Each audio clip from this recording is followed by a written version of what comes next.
Boa noite, pessoal. Tudo bem com vocês? Hoje eu irei falar sobre um vídeo,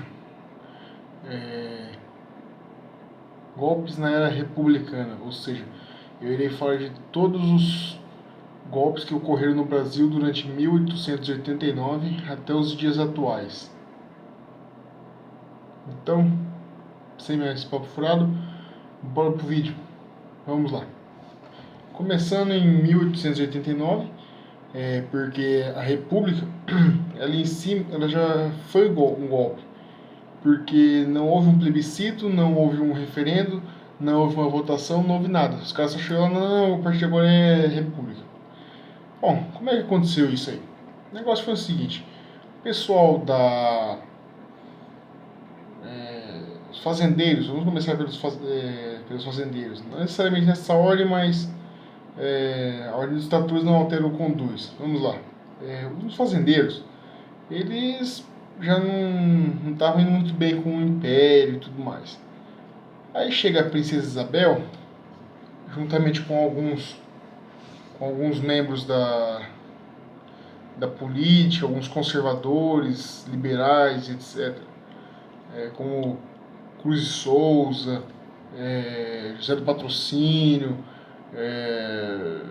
André Rebouças, tal, entre outros, Gama e Silva e tal. Eles pegaram e Luiz da Gama, desculpa. Luiz da Gama. Eles pegaram e aboliram a escravatura. Não foi do dia para a noite, mas eles já vinham com esse movimento tudo. Só que aí chegou os fazendeiros e ficaram irritados porque o governo assinou a Lei Áurea, no caso a Princesa Isabel, que era senadora por direito. Ela assinou essa lei e do dia para a noite, nesse caso, então a escravatura foi abolida. 1888. Uma coisa que já vinha lá desde 1850, na verdade. Com a Lei Eusébio de Queiroz, depois a Lei do Ventre Livre, etc.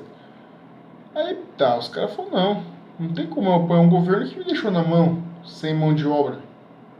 Ou seja, sem trabalhadores para colher meu café, colher minha soja. O café era o principal produto, mas havia fazendeiros que plantavam outras coisas, por exemplo. Aí tá. Além disso, o governo queria dar uma indenização pelos maus tratos sofridos pelos escravos, um lote de terra também, que é reforma agrária, também eles iam fazer. Aí os fazendeiros falaram, não, eu a partir de agora não apoio mais o governo, estou contra o governo. Ok. Agora vamos ao próximo fator, que foi o clero, que no caso são os religiosos. Os religiosos, desde o começo do Império, já não gostavam muito do imperador. Porque no governo do Pedro II, o Estado era laico. Como assim laico? Laico é o seguinte, o religioso não poderia falar, mas o Estado não está andando certo pela religião, não sei o que e tal. E nem o Estado podia falar que o religioso estava errado em opinar. Ou seja, o religioso não interferia na política, nem nas questões de Estado, e, e o Estado não interferia na igreja. Igreja que eu falo é na religião. No caso, não tinha uma religião oficial, mas a que predominava era o cristianismo. O cristianismo católico, na verdade. Ok.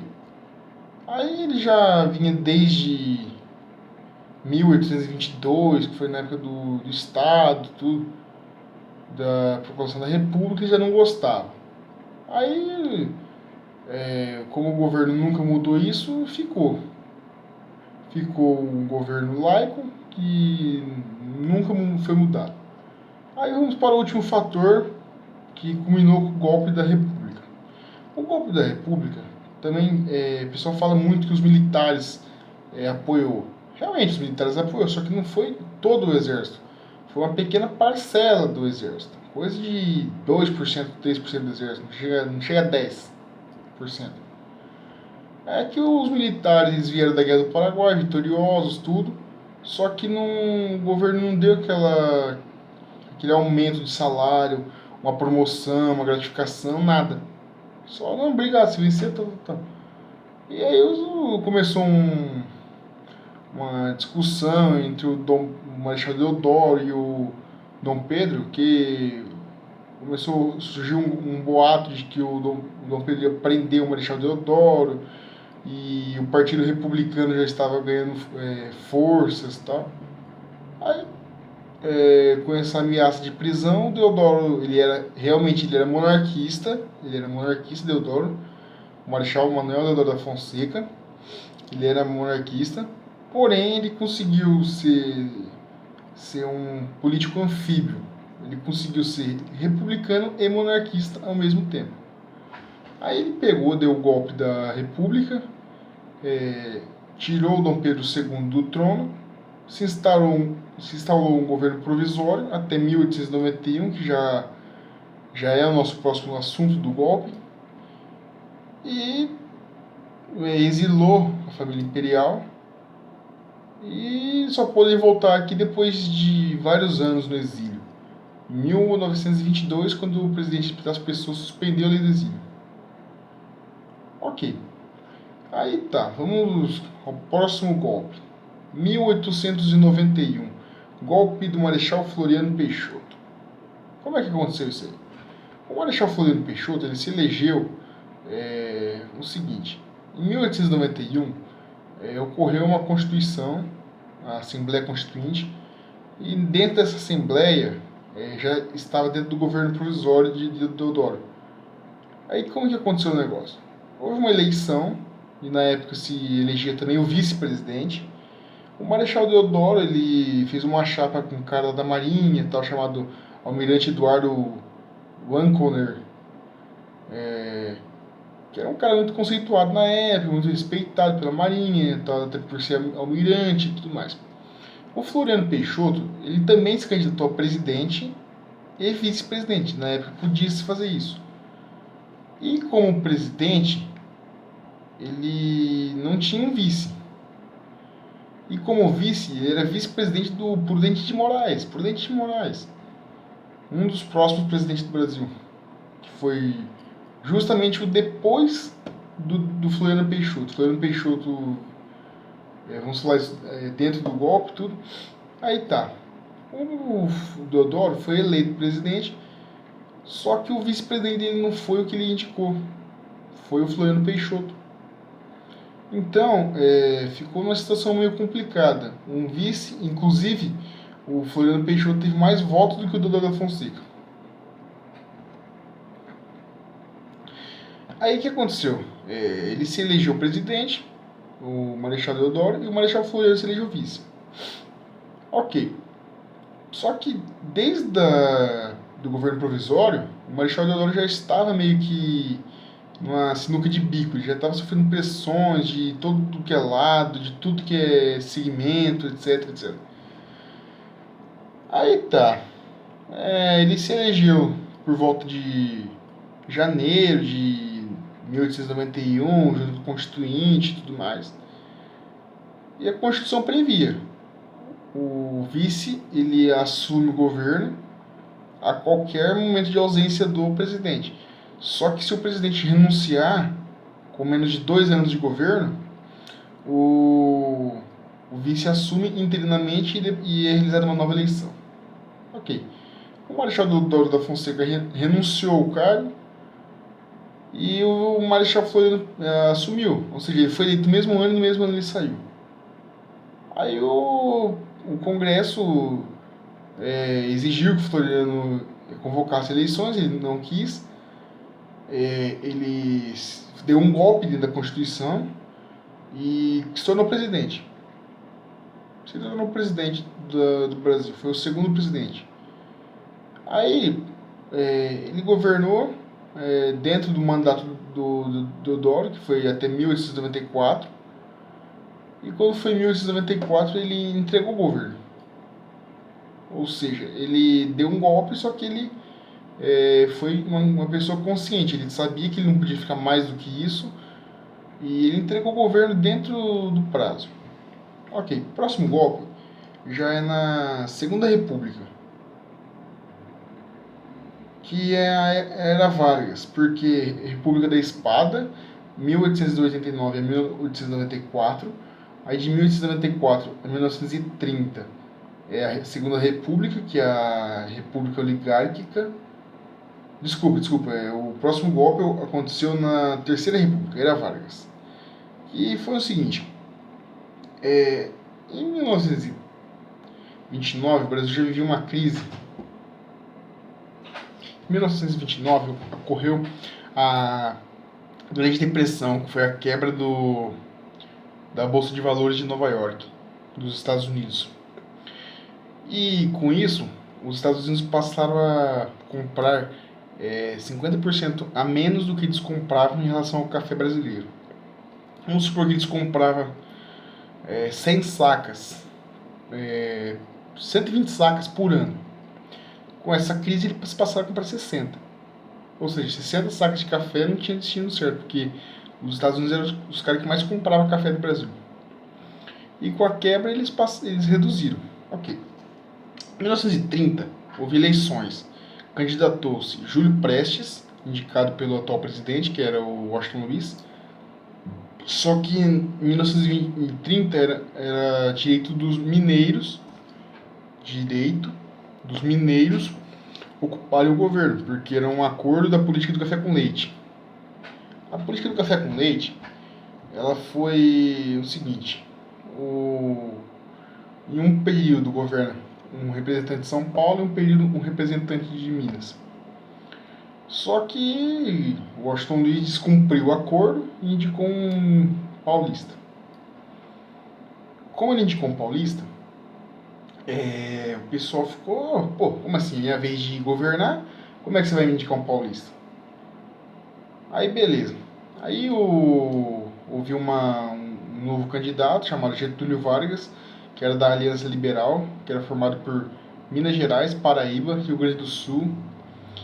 E dentro de São Paulo havia algum pessoal que apoiava, só que não era a maioria, era uma mínima parcela. Ok. Aí a Revolução de 30, que é o nosso terceiro golpe, ocorreu por causa do seguinte.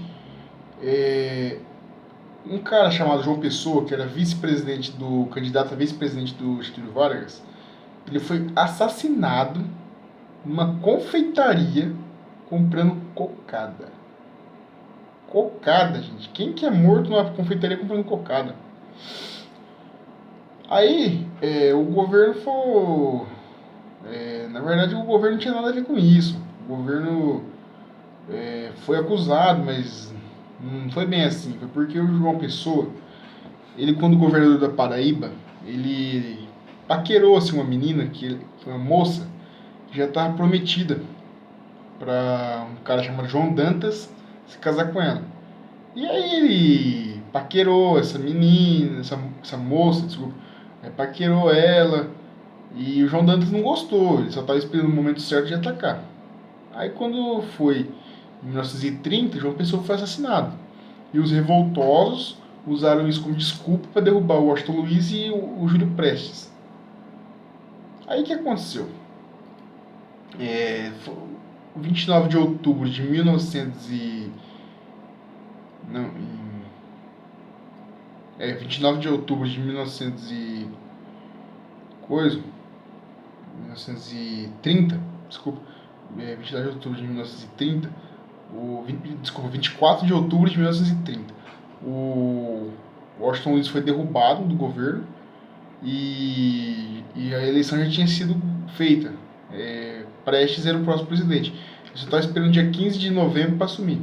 Só que eles derrubaram o governo e derrubaram também o Júlio Prestes foi impedido de assumir o governo e se instalou um governo provisório, que foi uma junta militar governativa provisória que governou do dia 24 de outubro até o dia 3 de novembro de 1930, quando Getúlio Vargas assumiu e continuou um governo provisório. Ok. Terminando a Revolução de 30, a gente vai para o próximo golpe, que foi um golpe dentro de um golpe. Quer dizer, o Getúlio Vargas ele se estende até 1955, de 30 a 45. Em 37, o general, o capitão Olímpio Mourão Filho, ele estava inventando assim, da cabeça dele um golpe, que os comunistas eles iam tomar o governo por uma revolução, ia invadir casas, ia incendiar as igrejas, implantar o comunismo no Brasil. Só que os caras já estavam presos, gente. Os comunistas, o Carlos Prestes, o Olga Bernardes, o pessoal já estava tudo preso, exilado. Então como é que os caras iam fazer um golpe aqui? É que eles fracassaram na intentona comunista em 35 e aí eles foram presos, comandado por Filinto Miller, que foi um dos caras que prendeu Prestes e tal. Aí o Olímpio Mourão Filho inventou isso aí, um plano chamado Plano Cohen, que na verdade foi uma das maiores invenções para botar a culpa em alguém. Ok. Aí o Vargas ficou sabendo disso aí e deu um golpe nele mesmo. Ou seja, ele deu um golpe nele mesmo para ele continuar no governo por mais alguns anos. Beleza. E aí o governo foi pro Congresso, o Congresso declarou estado de sítio, fechou aí Vargas em 10 de novembro de 1937. Vargas e os militares aplicaram um golpe político que iniciou a ditadura conhecida como Estado Novo. Ele fechou o Congresso também depois de alguns dias e tal. Vamos ao próximo golpe, ainda na era Vargas. Foi o golpe fim do Estado Novo. Foi em 1945. Isso aí aconteceu o seguinte. Em 1945, aconteceu o final da Segunda Guerra Mundial.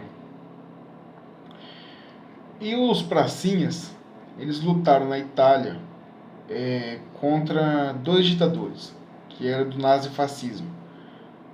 O Hitler, da Alemanha, e o Mussolini, da Itália. Os dois ditadores.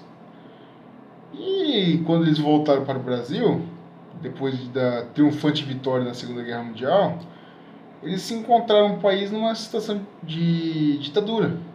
Então os caras pensaram, pô, velho, eu combati os caras da ditadura europeia pro meu país continuar uma ditadura? Como assim? Não faz sentido. Então vamos pensar em alguma coisa para derrubar o governo. Só que o que eles fizeram? Não tem como a gente derrubar o governo agora, porque senão isso aí vai ficar marcado na história. A gente derrubou ele sem não ter um motivo. Sem a gente ter um motivo para derrubar ele. Aí os caras pensam, vamos aguardar um tempo aí e tal, a gente vai fazer um motivo aí. E não é que o motivo veio, cara. Vargas sabia que ele não ia ficar mais muito tempo na presidência, então ele decidiu convocar eleições em 45 e indicar seu sucessor. Ou seja, eu indico uma pessoa assim para me suceder, mas ele vai ter que ser eleito, claro. Ele indicou um cara chamado Benjamin Vargas. Benjamin Vargas era irmão dele, irmão do presidente Vargas. Aí que os caras falam, não, chega, velho, os caras vão indicar o irmão dele. Não. Chegou no Palácio do Catete, que era no Rio de Janeiro na época, e derrubou o Vargas.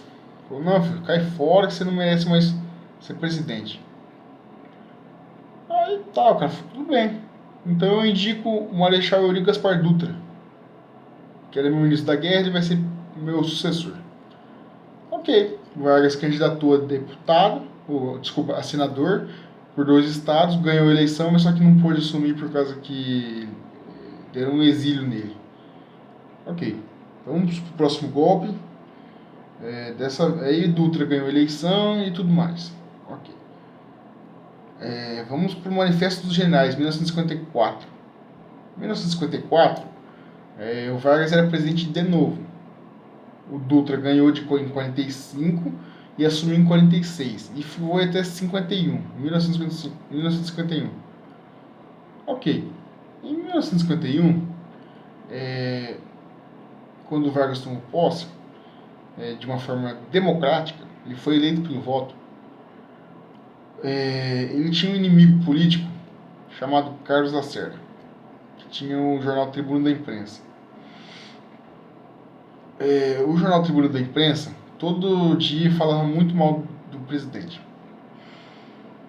E aí coincidiu que um pistoleiro matou um major da aeronáutica que estava trabalhando como segurança do Lacerda. E o Lacerda inventou, né, que ele foi atingido pelo pé. Na verdade é uma mentira, porque naquela época a medicina não era tanta coisa. E o cara é atingido por um tiro de 45, um calibre grosso na época. Um tiro de 45, o cara tinha que amputar o pé. E aí foi. Isso foi no dia 5 de agosto.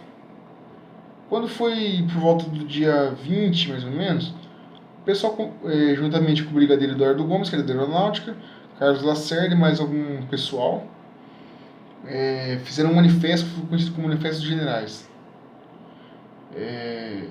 Haviam 80 generais que trabalhavam para o presidente. Desses 80, eles precisavam de pelo menos 41 assinaturas. Tá? E eles conseguiram essas assinaturas. Foi um golpe, porque eles estavam querendo derrubar o governo sem ter um motivo. O pistoleiro não foi, como se diz, mandado pelo presidente. Ele foi lá porque o chefe dele contratou. O chefe que era o tenente Gregório. E aí foi que aconteceu que Vargas falou: olha, eu só saio daqui morto. Só morto eu saio daqui. Vocês podem me depor, mas eu não saio daqui. E foi o que aconteceu. Ele cometeu suicídio na madrugada do dia 24 de agosto de 54 e cumpriu sua promessa. Ok, como ele se matou, quem devia assumir o governo era o Café Filho, que era o vice-presidente dele. E ele assumiu o governo. Aí isso já nos leva no ano seguinte, 2 golpes. 2 golpes no ano seguinte. Em um ano, 2 golpes. O primeiro, um se explica o outro. Quer dizer, sem o primeiro não haveria o segundo, e sem o segundo não haveria o primeiro. Ok, vamos lá. Em 1955, o Café Filho ele se licenciou da presidência porque ele tinha problema de coração e tudo mais. E aí ele pediu uma licença. Ok, seguindo a linha da presidência, era o deputado presidente da Câmara, Carlos Luz, que deveria assumir o governo. E foi o que aconteceu. Carlos Luz assumiu o governo no dia 8 de agosto de 55, não, 8 de novembro de 55, desculpa, e deveria cumprir o finalzinho do governo, que é até o dia 31 de janeiro de 56, quando o Juscelino Kubitschek iria assumir o governo. Só que o Juscelino Kubitschek tinha 4 pessoas concorrendo na eleição: Juscelino Kubitschek, Juarez Távora, Adhemar de Barros e Plínio Salgado. O Kubitschek venceu a eleição, só que não com 51% dos votos, porque não havia segundo turno naquela época. Então, numa eleição de 4 candidatos, se ele tivesse pelo menos 26%, ele já ganhava a eleição. Ele teve 36%, gente. 36%. E mesmo assim, ele ganhou a eleição, mas só que o pessoal não queria deixar ele tomar posse. Aí o senador Nereu Ramos derrubou o Carlos Lula da presidência, porque ele também estava tramando esse golpe e tudo mais, juntamente com a UDN. E Carlos Luz foi derrubado no dia 11 de novembro do mesmo ano. O cara ficou 3 dias no governo. 3 dias no governo, gente. Até o Jânio Quadros ficou mais tempo que ele. Ok, aí o segundo golpe, esse golpe foi conhecido como golpe do deputado Carlos Luz. E o segundo golpe que aconteceu no mesmo ano, ou seja, 3 dias depois do Carlos Luz ser empossado, no dia 11 de novembro, foi um golpe preventivo do Marechal Lott. O Marechal Lott falou: não, os caras não vão derrubar o Juscelino. Ele foi eleito democraticamente, com a maioria dos votos que coube a ele, e vai ser empossado. Aí Nereu Ramos, o Lott derrubou o Carlos Luz, entregou o governo a Nereu Ramos, e Nereu Ramos garantiu a posse do presidente Juscelino Kubitschek. Ok, agora a gente vai para o próximo golpe, que aconteceu em 1969. Isso mesmo, 1969. Foi o golpe da junta militar de 1969. O que aconteceu? O que aconteceu? O Marechal Costa e Silva, ele ganhou a eleição em 64, em 67, desculpa, e deveria cumprir até 1970. Ele deveria cumprir o governo, 70, 71 mais ou menos. Só que ele acabou falecendo, ele sofreu um AVC e tudo mais, acidente vascular, acidente vascular cerebral, e quem deveria assumir era Pedro Aleixo, que era vice-presidente dele. Só que Pedro Aleixo, ele era... Assim, o pessoal fala que ele era da Arena, mas ele, na verdade ele era de um outro partido que era contrário ao governo. E ele, por ser civil também, ele não deixaram ele tomar posse. O almirante Augusto Rademacher deu um golpe na Constituição e assumiu uma junta provisória, tendo ele como chefe da junta. Beleza. Agora a gente vai para 1985. Foi um golpe na Constituição. Porque foi o seguinte: em 1985 acabou o regime militar e Tancredo Neves é eleito presidente da República, juntamente com José Sarney, vice-presidente. Só que o Tancredo Neves, ele não tomou posse no Congresso. Então, se ele não tomou posse, ele não tem porquê, como fala, ser presidente. Até porque ele morreu de doença durante antes de tomar posse. E segundo a Constituição, o governo Figueiredo acabava em 1985. O Figueiredo saía da presidência e o presidente da Câmara, Ulisses Guimarães, assumiu o governo até uma nova eleição e o cara ser empossado. O Sarney falou: não, eu sou vice-presidente, como é que eu vou não poder ser empossado? Só que ele também não tinha sido empossado. Ele não tinha tomado posse, nem ele nem o Tancredo Neves. Então como que o Sarney pode tomar posse sendo que ele não ser empossado, sendo que ele não tomou posse perante o Congresso, não fez o juramento? Então é uma coisa que ele deu um golpe em 85. O certo seria convocar uma nova eleição e aí sim, se o cara fosse tomado posse, aí sim ele teria todo o direito de começar um governo. Ok. Aí agora a gente vai para um referendo, chamado Referendo de 2005, que foi o seguinte: desde a época do Fernando Henrique Cardoso, do governo de 95 a 2003, havia uma polêmica se o armamento deveria ser proibido ou não em território nacional.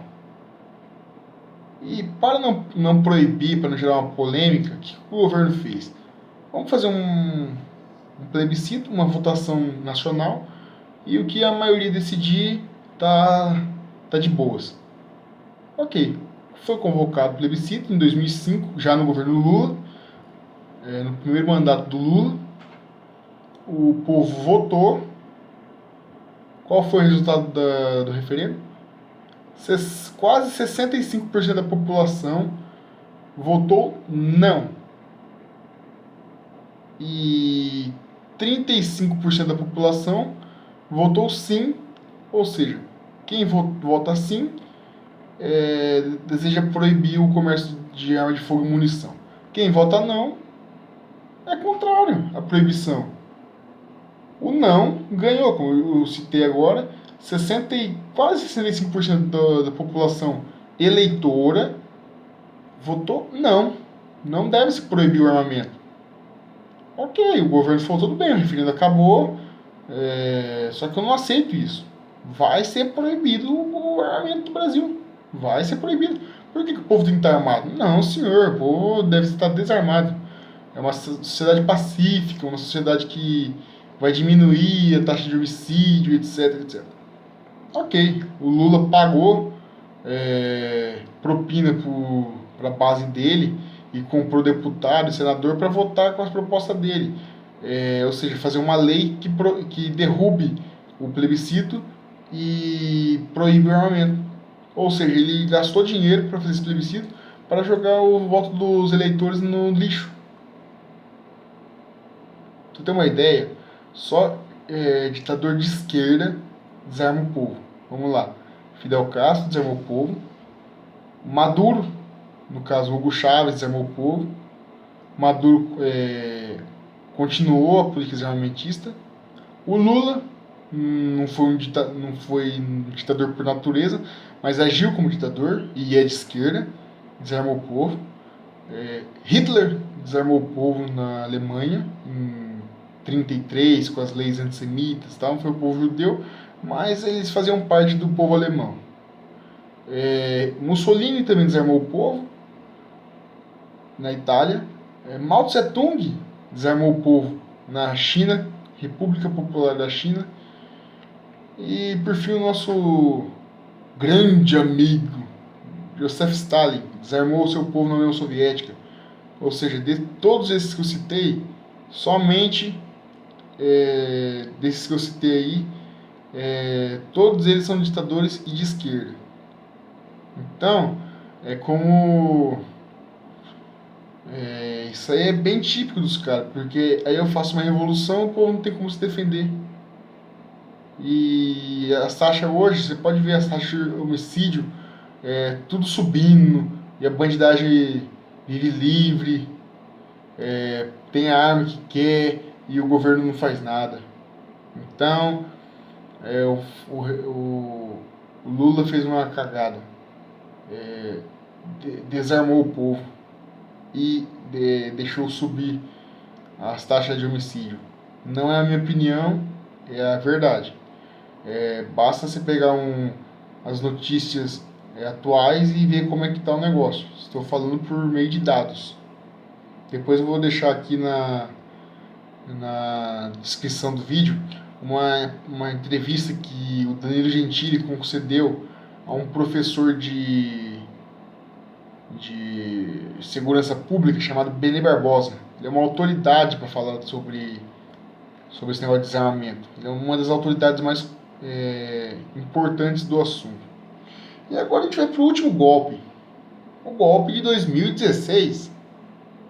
É o golpe do impeachment? Não é o golpe do impeachment. É um golpe que aconteceu dentro do impeachment. Álvaro, mas como assim um golpe dentro do impeachment, sendo que o impeachment não foi um golpe? Gente, vamos lá. O impeachment aconteceu com a Dilma, porque a Dilma cometeu uma série de erros considerados pela Constituição ilegais. Errar é humano, mas a Constituição entendeu que ela deveria ser impedida de governar. Tudo bem. No dia 31 de agosto de 2016, no mesmo dia que o Temer tomou posse, juntamente com como é que chama lá o da Câmara? Rodrigo Maia, isso. Temer presidente e Rodrigo Maia vice-presidente. Ok. Ele tomou a posse e nesse mesmo dia, antes dele tomar posse, foi votado no Congresso o impeachment definitivo, que era para definir se a Dilma saía ou não do governo. É o último recurso. Ok. A Constituição previa que o impeachment acabava aí. Se ela ia ser impedida de governar, ela perdia os direitos políticos. Se ela não fosse impedida de governar, ela estava governando com os direitos em dia. Ok, todo mundo já sabe que a Dilma saiu fora e com isso a Constituição previa que ela deveria se tornar inelegível por 8 anos, segundo a Constituição. A Constituição não vou dizer incontestável. Você pode discordar dela, você pode discordar, você pode divergir, ele fala, não é bem assim, tá. Você pode interpretar de uma outra forma, só que você não pode descumprir a Constituição. E esse golpe foi dado pelo senador Randolfo Rodrigues, do rei de sustentabilidade do Amapá. Ok. Por que foi um golpe? Porque o senador Randolph propôs uma votação que foi aceita pelo presidente do Senado, do Supremo naquela época, Ricardo Lewandowski. E nessa votação foi decidida que a Dilma não teria seus direitos cassados. Isso não vou dizer a minha opinião, vou dizer porque eu estou aqui para falar como aconteceu. Eu vi isso na televisão, tudo. Como assim, cara? Você é condenado, você é condenado a um crime, só que você não cumpre a sentença. Ou seja, ela foi condenada pelo crime, foi afastada, só que não cumpriu a sentença, que foi de ficar inelegível. E isso, segundo a Constituição, é um golpe. É um golpe porque qualquer coisa que atente contra a Constituição é um golpe. Assim como eu citei, por exemplo, o golpe do deputado Carlos Luz, do Marechal Floriano Peixoto, o golpe do Pedro Aleixo, que ele foi impedido de governar, o golpe da Junta de 30. Ou seja, eu estou falando todos os golpes que aconteceram. Golpe e golpe, né? Por exemplo, eu ia fazer um mas eu não fiz, já não é um golpe. O Congresso fez não sei o quê, só que a Constituição disse que não foi um golpe. Então não foi um golpe. A Constituição é a última palavra. Se a Constituição diz que foi um golpe, eu cito aqui. Se a Constituição diz que não foi um golpe, não tem por que eu citar. Então é isso aí, gente. Eu vou desligando aqui. Não sei, talvez se não for nesse vídeo, no próximo vídeo a gente irá colocar uma abertura surpresa feita por um amigo, um grande amigo meu, que eu não vou citar o nome para não ser antiético, tudo, mas é um amigo muito querido, tudo. Então é isso aí, gente. Obrigado. Curta esse vídeo, comente nos comentários, compartilhe e se inscreva no canal. Muito obrigado.